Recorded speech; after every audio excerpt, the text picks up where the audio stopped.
Most dog owners I know spend somewhere between $100 and $200 a year on flea prevention. Some spend more.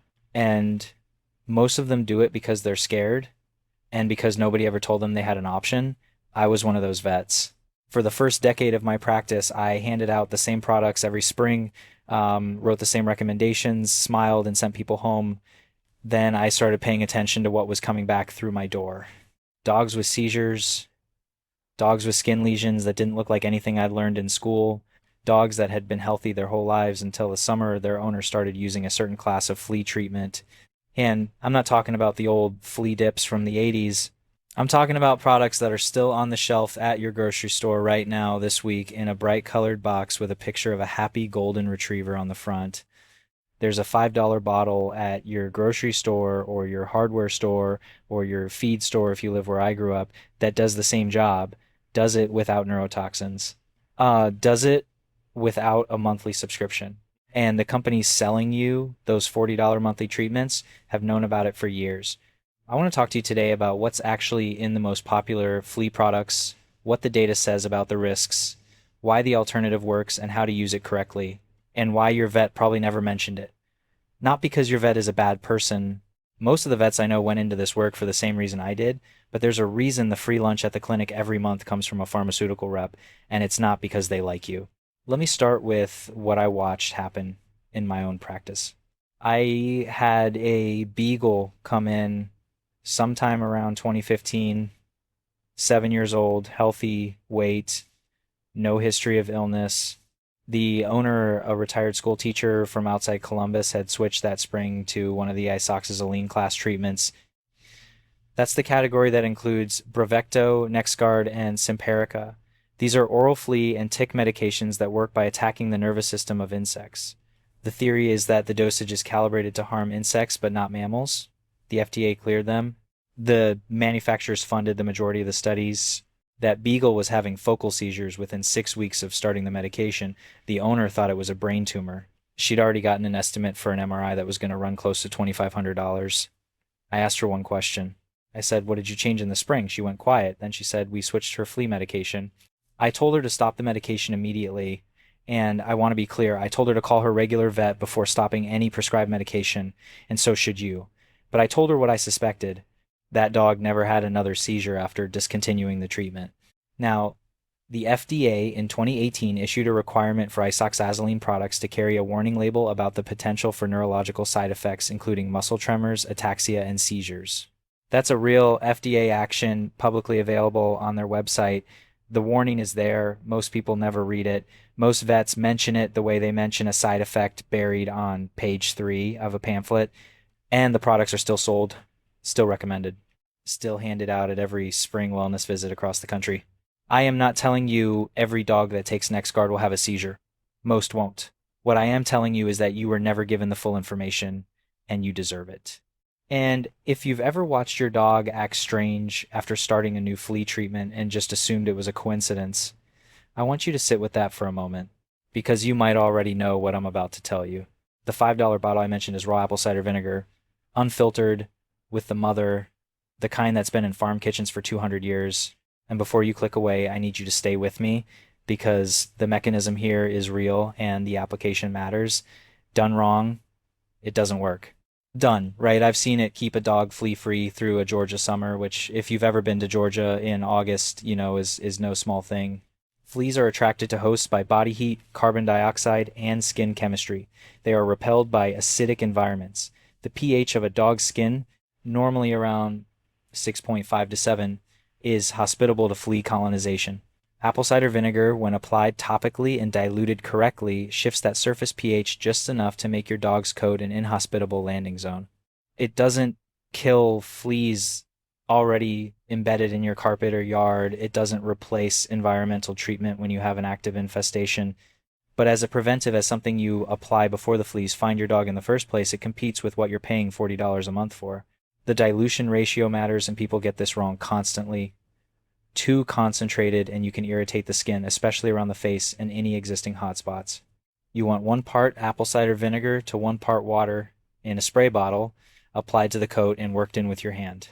Focus on the base of the tail, the belly, the armpits, the back of the neck, the places fleas cluster. Avoid the eyes and open wounds. I applied it once or twice a week on my own dogs throughout the summer months, and I've recommended it to clients for close to 20 years without a single adverse reaction. The cost of a 32-ounce bottle of Bragg's apple cider vinegar at most stores is right around $4 to $5. That bottle lasts you a full summer with 2 applications a week.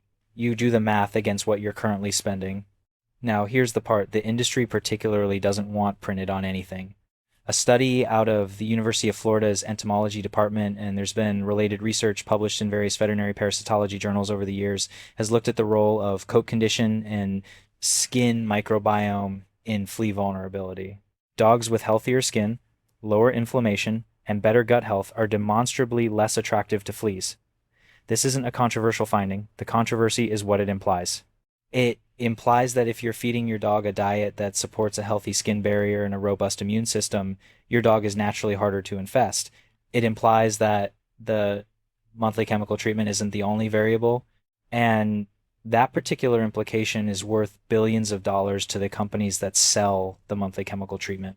I want to add something to this because the apple cider vinegar alone isn't the whole picture, and I'd be doing you a disservice if I pretended it was a single solution fix and walked away.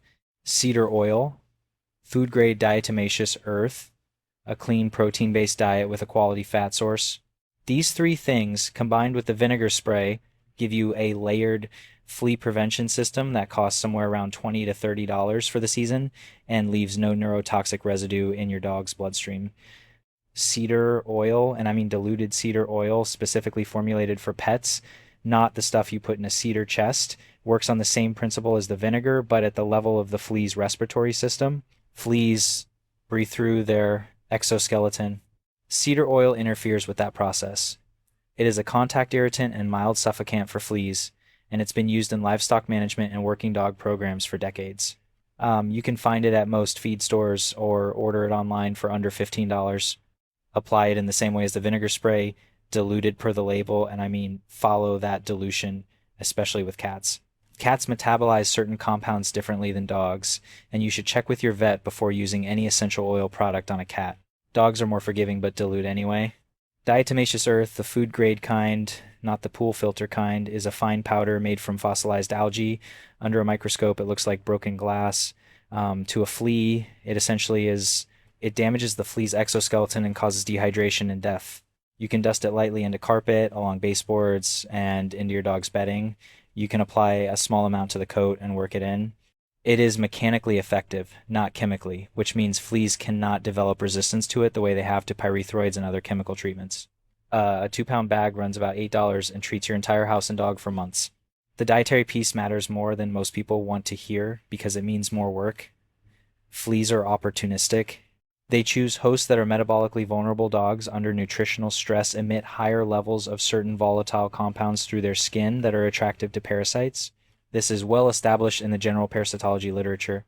A dog eating a diet based on rendered byproducts, synthetic vitamins, and oxidized fats, which describes most of the kibble on the market below $20 a bag, and some above it, is going to have a skin barrier and immune function that makes it a better target.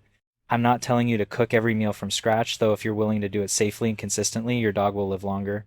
I am telling you that adding a tablespoon of quality fish oil to the bowl every day, the human grade kind from a pharmacy, around $12 to $15 for a bottle that lasts a month, will do more for your dog's skin, coat, and flea resistance than most things I can put on this list.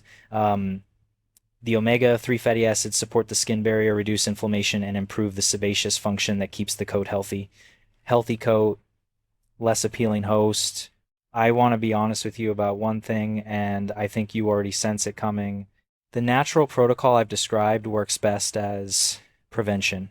If your dog currently has an active, heavy flea infestation, you need to address the environment first, washing all bedding in hot water, vacuuming every surface, including furniture seams and baseboards, daily for 2 weeks, treating the yard with food-grade diatomaceous earth.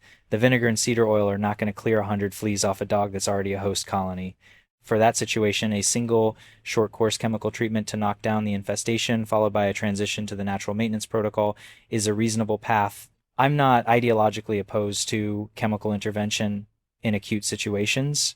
I'm opposed to monthly chemical saturation for the rest of the animal's life when it isn't necessary. There's something I've been thinking about for the last few years as I've watched what happened to the veterinary profession in this country. When I started out in a small practice in rural Indiana, the economics of the clinic were simple. You charged for what you did, you made a decent living, and your loyalty was to the animal on your table and the person holding the leash. Then the consolidation started. Mars Pet Care, which already owns Pedigree and Whiskas and a dozen other food brands, now owns Banfield, VCA, and Blue Pearl. Jab Holding Company owns National Veterinary Associates. Private equity groups own thousands of independent practices that used to belong to a local vet who knew your dog's name. When a private equity firm buys a vet practice, the first thing they do is look at revenue per visit. And the fastest way to increase revenue per visit is to attach a product to every appointment. Flea prevention is one of the highest margin recommendations in the clinic. When you walk in for a spring checkup, that Brevecto recommendation isn't coming purely from medical judgment. It's coming from a system that has been engineered to maximize the value of your visit. I don't say that to make you distrust every vet you've ever met. I say it because you deserve to know the structure you're operating inside. Your vet might genuinely believe Brevecto is the best option. They were probably trained on materials produced by the pharmaceutical company.